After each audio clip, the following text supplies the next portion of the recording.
돌집사 TV입니다. 자, 이번 시간에도 4과목 바로 이어서 시작해 보도록 하겠습니다. 자, 먼저 시험에 나오는 내용들이 자주 나오는 내용들이에요.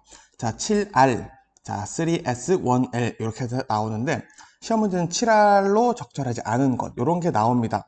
그래서 일단 이 R이라는 것은 right, 오른쪽 아니죠. 옳다, 좋다 이런 내용들이고요. 그래서 나오면은 적절한 품질, 양, 그리고 시간, 그리고 장소, 가격, 인상, 상품 이렇게 되어 있습니다. 그래서 영어로 나오는 경우에는 quality, 품질, 그리고 quantity, 양이죠. 그리고 time, 시간, 그리고 place, 장소, 그리고 price, 가격, 그리고 인상, impression, 그리고 상품, commodity 이렇게 해서 나오고 있는데 요거 생각해보면은 간단합니다. 우리가 양이 중요하고 시간, 적시, 적소 요 단어로 벌써 두 개가 되고요. 그리고 정량, 그리고 품질이 좋아야겠죠. 근데 우리가 구매를 하려면은 뭐가 제일 중요하다? 가격. 경제에서 제일 중요한 게 가격이에요, 결국에는. 그리고 서비스, 우리 서비스 얘기 많이 나오죠. 자, 인상이 중요합니다. 그리고 요거를 뭉뚱그려서 한 번에 얘기할 수 있는 게 적절한 상품에서 7R 나오고 있다는 거 알아두시면 되고, 자, 3S, 1L은 신속하게, 스피드예요. 그리고 신속하게, 그리고 안전하게, safe, 그리고 확실하게, sure, 그리고 low, 저렴히. 이 L은 low, 저렴히는 결국 가격에 대한 얘기가 되겠죠. 이 가격이라는 것은 뭐 효율화를 위한 가격이 되겠는데, 우리가 운송 수단을 적절한 것을 이용해서 운송비를 낮추는 것도 이 가격에 들어간다. 이런 개념으로 보시면 되겠습니다. 자, 그러면은 이제부터 조금 본격적으로 조금 재미없고 외워야 되는 내용들이 나오는데요. 자, 물류에 대한 개념 먼저 좀 이해를 해볼게요. 이 물류라는 것은 미국에서 먼저 등장을 했어요. 로지스틱스 너무 어렵게 생각하실 필요 없고 그냥 물류다 이렇게 생각하시면 되는데 미국에서 이 물류를 관리하는 협회가 등장합니다. 자, 왜 등장했냐? 소비자의 요구에 부응할 목적을 가지고 생산지부터 자, 소비자까지 소요되는 시간, 비용, 관리 등을 계획하고 통제를 해보자 라고 얘기를 시작하게 된 거죠. 이거를 그전에는 막 주먹구구를 했는데 이거를 이제 우리가 생산지부터 소비자까지 뭐를 소요되는 시간, 비용 관리를 한번 계획해서 관리하면 조금 더 효율화가 되지 않을까? 라고 생각을 해서 미국에서 등장을 한 거예요. 그러다 보니까 여기에 이제 법령이 나오게 됩니다. 자, 운송, 그리고 부관, 하역. 자, 요런 것들은 우리 보통 항만에서 많이 사용되죠. 그리고 가공, 조립, 분류, 수리, 포장, 판매 이 모든 것 결국 생산부터 소비자에게까지 도달할 때까지의 모든 것을 관리하는 법령이 기본적으로 등장하게 된다는 겁니다. 자, 그래서 이 기법들이 있는데 이 물류 서비스들을 그럼 어떻게 관리를 할 건지 기법들이 나옵니다. 자, 먼저 공급망 관리 SCM. 자, 요 개념 중요하고요. 자, 1990년대 이후에 등장했는데 연도는 크게 중요하진 않아요. 자, 그리고 구매 정보, 서비스 정보가 어떻게 흘러가고 어떻게 등장하고 있는지 이런 것들을 관리하기 시작하겠다는 거예요. 자, 그래서 이 최종 고객이라 하면은 물건을 받는 소비자가 되겠죠. 욕구를 충족하기 위해서 자, 원료 공급자부터 이거를 만들기 전, 재료를 가공하기 전부터도 될 수 있겠죠. 최종 소비자, 고객에게 이르기까지의 공급망 내에 기업들, 자, 제조업도 있을 거고, 뭐, 소매단체도 있을 거고, 이 모든 기업들이 협력을 하자는 겁니다. 그래서 이 SCM이라는 것은 공급망 관리를 할 건데, 자, 원료자부터 소비자한테 배달하는 사람까지 다 모여. 해가지고 이 기업들 우리 어떻게 하면 조금 더 효율화를 할 수 있을까? 우리 같이 한번 해보자. 라는 거. 이 가치를 중요하게 생각하기 시작했다라고 보시면 있겠습니다. 그래서 시험 문제는 상호 협력한다, 공급망 프로세스를 구축한다, 업무 협약한다, 공동 전략한다 이런 내용들이 나오면 무조건 맞는 말이에요. 그러니까 의심하실 필요가 없습니다. 그리고 전사적 품질 관리 TQC. 자, 말이 벌써 어려워. 그냥 전사적이라는 것은 전체 모든 것을 아우른다는 뜻이죠. 이 모든 것을 아울러 품질 관리를 하겠다는 건데 품질 관리나 제품, 서비스를 만드는 모든 작업자가 품질의 책임을 나눠 가진다는 겁니다. 자, 우리 SCM에서는 어떻게 협력을 할까 고민을 했어요. 자, 그러면은 자, 어디선가 문제가 생길 수도 있겠죠. 이 문제 누구 잘못이냐? 명명백백히 한번 따져보자. 이런 것들을 해서 여기가 문제가 생겼네? 그럼 너 조금 더 잘해. 이렇게 얘기를 할 수 있게 된다는 거죠. 그렇다 보면은 품질 관리를 효율적으로 할 수 있게 된다는 거죠.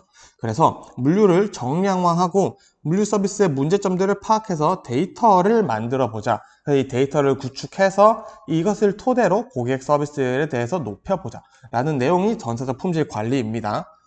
자, 그리고 3PL이라고 나옵니다. 시험에 자주 나와요. 제일 자주 나오는 친구입니다. 자, 요거는 외주 주는 거예요. 근데 외주를 왜 주냐? 기업이 사내에서 직접 수행을 했어요. 그전에는 내가 A라는 제품을 100개를 직접 만들었었는데 이게 뭔가 문제가 생기는 겁니다. 그래서 이제 외부에게 요거를 외주 맡기는 거죠. 이거 우리가 원래 만들었었는데 대신 좀 만들어줘. 만들 수 있는 기업을 경쟁 입찰을 하겠습니다. 라고 얘기를 하는 거예요. 자, 근데 이걸 왜 하냐? 물류 업체와의 제휴를 통해서 물류 시스템 효율성을 올리려고 하는 겁니다. 그래서 요 3PL을 도입하는 경우 첫 번째, 내가 하기 힘든 경우라는 것은 내가 하는 것보다 차라리 맡겨서 100개를 만들 때는 100만 원 들었는데 외주 맡기니까 50만 원이 들어. 이런 맡길 수도 있겠죠. 아니면은 그동안 여기 관리자가 있었는데 관리자가 갑자기 막 퇴사를 했어요. 그러니까 이거 관리하기가 이제 힘든데 사람 뽑는 것보다 외주 맡긴 게 낫겠어. 이런 경우가 있을 수도 있다는 거 알아두시면 되겠고요. 그리고 QR, Quick Response. 리스폰스는 반응한다는 거죠. 빠르게 반응한다는 겁니다. 자, 뭐에 대해서 반응하냐? 생산, 유통기간의 단축, 재고 감소, 반품 감소 효과를 목표로 합니다. 밑줄. 자, 요 내용이 시험에 자주 나와요. 이 QR이라는 것은 결국 반품을 줄이고 재고를 감소하는 게 핵심 목표입니다. 자, 그럼으로써 이 성과를 소비자, 생산자, 유통업체에 모두 돌려주겠다. 자, 어떻게 돌려주냐? 돈으로 돌려주냐? 그렇진 않죠. 자, 이 재고가 감소되면은 유통업자가 조금 더 물건을 효율적으로 운반할 수가 있겠죠. 너무 많은 것을 운반할 때보다 조금 더 계획을 세워서 관리할 수 있겠다라는 겁니다. 이런 것들도 돌려주는 것이다. 그리고 우리 소비자라고 하면 이런 것들이 되니까 내가 요구하는 것들이 기업에 금방 반영이 되는 거예요. 그러니까 소비자 입장에서도 이득이 생길 수도 있겠죠. 이런 것들, 우리 돈을 돌려주는 게 아니라 이득이 생길 것이다. 각 입장에서. 자, 그러면 소매업자 입장에서는 유지 비용이 절감돼요. 왜? 재고가 감소되니까. 고객 서비스의 재고, 한 번 더 고민을 해볼 수 있다는 거죠. 그리고 상품 회전율을 증가할 수 있어요. 왜? 잘 팔리는 것들만 딱 보니까 이건 잘 팔리네, 이건 안 팔리네. 안 팔리는 거는 뺄 수 있다는 거죠. 그리고 제조업자 입장에서는 수요 예측이 가능해요. 소매업자에서 야, 피카츄 빵이 잘 팔리더라. 피카츄 스티커가 잘 팔리더라. 이렇게 얘기를 하니까 그러면 이걸 조금 더 많이 만들면 되겠군. 이런 계획이 가능하다는 거죠. 그러다 보니까 자산 회전율은 당연히 상승하겠죠. 소비자 입장에서는 뭐다? 상품의 다양화. 나 이런 거 원해요. 이런 거 원해요. 라는 걸 얘기를 하다 보니까 상품이 다양해지고 기업들이 경쟁을 하기 시작하겠죠. 그러면은 품질도 상승하게 되겠고요. 낮은 소비자 가격을 획득할 수 있다. 라는 게 소비자 측에서는 이득이 된다. 그래서 각 입장별로 어떤 이득이 생기는지 외워주시면 되겠습니다. 자, 그리고 효율적 고객 대응이에요. ECR이라고 합니다. 요거는 우리가 보통 당연히 소비자의 고객 만족을 요구를 하고 있는데 요건 조금 더 만족에 초점을 두고 있습니다. 그래서 이 소비자 만족하려면 우리가 어떻게 해야 되는가? 시작 자체가 이렇다라는 거죠. 그래서 제품 생산부터 소매까지 한 단계로 보는 거예요. 자, 생산 따로, 소비 따로 이런 게 아니라 이거 전부 다 한 프로세스, 한 단계인데 그러려면 우리 기업이 어떤 협력을 해야 되고 어떻게 하면 효율을 올릴 수 있는지 고민을 해보자라는 거죠. 자, 여기서도 마찬가지 협력하는 거 좋다고 했죠. 공동화, 재구축 이런 단어 나오면 무조건 좋은 말, 맞는 말이라고 했어요. 그래서 이 ECR을 통해서 제조업체와 유통업체가 긴밀한 협력을 해요. 왜? 한 단계로 보기 때문에 얘네가 한 팀으로 볼 수 있다는 거죠. 기존에 존재하던 비효율적인 것들, 비생산적인 것들을 한번 제거를 해보자 라는 게 목표가 된다라는 거죠. 그래서 새로운 것들을 이거는 만들어 보겠다라는 것보다 그 전에 했었던 악습관을 없애고 버려보고 고쳐보자. 리엔지니어링 해보자. 이렇게 나올 수 있습니다. 그래서 장점으로 보면 산업체끼리도 가능하다라는 거 시험 문제 같이 나오고 있습니다. 자, 그리고 TRS예요. T, 우리 핸드폰, 텔레그램, 이런 텔레 하면은 우리가 전파의 느낌, 먼 거리를 수신할 수 있다, 송신할 수 있다 이런 내용인데 공용 통신입니다. 통신. 그래서 중개국에 할당된 여러 개의 채널을 공동으로 사용해요. 자, 이러면은 어떤 현상이 생길까요? 자, 이 화물들이 어디 있는지 우리가 쉽게 알 수가 있어요. 그래서 물류 관리하는 데 쉽게 도움이 되겠죠. 그래서 음성 통화나 TRS 데이터 통신 등에 활용 중이다 라는 거 시험에 나오고 있고, 배차 지시나 작업 지시, 차량 위치 추적에 용이하다 라는 거 나오고 있겠습니다. 자, 그리고 배송에 정확한 추적 가능하고 도착 시간이 정확한 추정이 가능하다. 그리고 왜 늦었는지 이런 원인들을 파악해서 그러면은 몇 시부터 몇 시 사이에 운행하는 게 좋겠다. 이런 표준 운행 시간 작성도 가능하겠죠. 이 모든 것들이 결국에는 효율화를 만들어낼 수 있다는 거예요. 효율화가 나타나면 뭐다? 가격을 낮출 수가 있다. 그럼 뭐다? 소비자가 만족한다.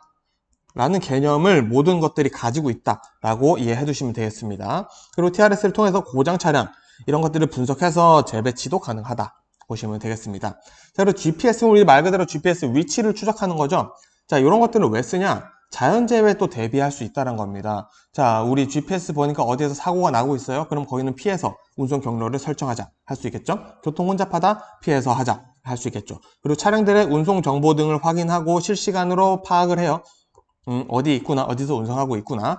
자, 그리고 운행 기록 분석 시스템을 활용해서 차량 관리를 용이하게 할 수 있다. 자, 이것도 마찬가지다. 고객 만족을 위해서 도입을 해야 하는 것이다 라고 알아두시면 되겠습니다. 자, 그리고 CALS라고 부릅니다. 저는 CALS. 자, 통합 판매 물류 생산 시스템이다. 자, 이렇게 말이 길어도 어렵게 생각하실 필요 없어요. 자, 통합이죠. 제조업체 생산, 유통, 거래 등의 모든 과정을 통합을 해서 컴퓨터로 연결합니다. 그래서 모든 정보를 기업 간, 자, 하나 추가, 국가 간에 공유할 수 있도록 하는 시스템이다. 자, 이런 정보들을 그동안은 우리 협력 업체들끼리 했었는데 이제 국가 간에도 이런 것들을 하면 좀 좋지 않을까? 라는 생각이 든 거예요. 그래서 요 칼스가 도입되었다. 국가 간에도 가능하다? 그럼 무조건 칼스 선택해 주시면 됩니다. 자, 이렇게 하다 보니까 기업 입장에서는 품질 향상, 비용 절감, 신속 처리가 가능하다는 거죠. 자, 이 칼스가 조금 더 중요해지고 있는 이유가 있겠죠. 자, 이 정보화 시대에서 기업 경영에는 이제는 필수 요소가 되고 있습니다. 이 필수 요소라는 거 시험에 나올 확률이 높겠죠. 그리고 과다 서류나 기술 자료의 중복을 줄이고 업무 처리 절차를 축소시킵니다. 자, 요건 어떻게 하면 칼스에 EDI라는 전산 프로그램을 써요. 이렇게 하다 보면은 이 기업 간에 쓰고 있는 중복된 자료들을 이 EDI를 함으로써 쫙 줄여줍니다. 자, 너도 하고 있고 나도 하고 있네. 우리 둘 중에 한 명만 재고 관리하자. 이렇게 해도 충분히 가능하다라는 거죠. 그러면은 어느 한쪽에서 이득이 생기겠죠. 그 대신 다른 일을 더 할 수 있겠죠. 이런 것들을 가능하게 해준다. 이런 효과로 비용 절감, 조직 간 정보 공유, 신속한 정보 전달, 제품 생산 시간을 단축해준다. 요거는 리드 타임을 줄인다 라고 표현해서 나올 수도 있습니다. 자, 이렇게 해서 일단 4과목 두 번째 영상도 마무리해 봤고요. 이번에는 좀 중요한 내용들이 많이 나왔으니까 여러분들이 한 번씩 이렇게 뒤로 돌아가서 보시거나 봤던 영상들 다시 보시면서 한번 꼭 정리를 해 보시길 바랍니다. 저는 그럼 또 다음 영상으로 인사드리겠습니다.